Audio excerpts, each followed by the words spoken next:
What's growing on, gardeners? On today's 2-minute garden tip, I'm going to show you the real reason why your fall garden is struggling and what you can do about it. Most gardeners think that temperature is the most important variable for plant growth, and they try to plant out their fall gardens based on temperature forecasts. And while temperature is important, since a plant's metabolic rate increases with warmer temperatures, it is only the secondary driver of plant growth. The primary driver of a plant's growth is solar energy. Photosynthesis is how a plant makes food, and that is actually what drives the plant's metabolism. Metabolism is downstream of photosynthesis. Therefore, gardeners actually need to plant their gardens based on available solar energy, not necessarily temperature. Available solar energy has two primary variables: day length and UV index. When you combine the two, that gives you the available amount of solar energy that your plants have to convert into plant food. I try and tell gardeners every year that if you waited for temperatures to cool down before you planted your fall garden,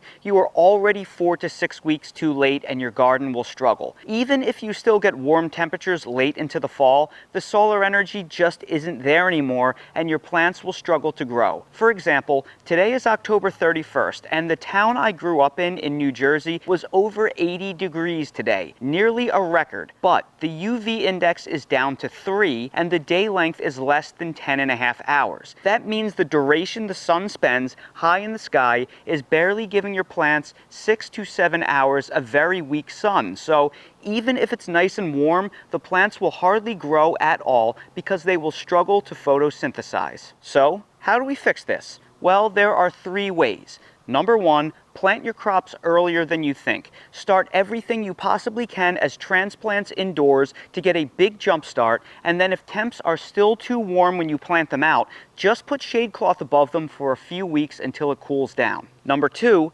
select varieties with lower days to maturity. They require less solar energy to grow. And number 3, in case you think it's too late for you this season, just build hoops over your garden and place either greenhouse film or agricultural fabric with high light transmissivity over your crops. Since you can't drive any more light to your plants, you'll have to make up the difference by artificially increasing temperature. I will place a link above and down in the video description that will show you how to build a simple PVC hoop structure in less than 30 minutes, and I'll also place some links down in the video description for the high light transmissivity covers. And please, make sure to plant all of your plants in full sun. They need every drop of sunshine they can get this time of year. So remember, always consider day length and solar intensity when planting out your garden. They are the primary driver of plant growth. Unlike the spring, where the days are getting longer and solar intensity is increasing, in the fall and winter, the solar energy decreases as the year progresses. So you often need to plant things a lot earlier than you otherwise may think. And that's today's 2-minute garden tip. If you're new to the channel, please consider subscribing and hitting the bell to receive new video notifications, and check out our Amazon storefront and spread shop in the video description for a list of the gardening products I use and awesome custom designed apparel and other gear. Your support is greatly appreciated.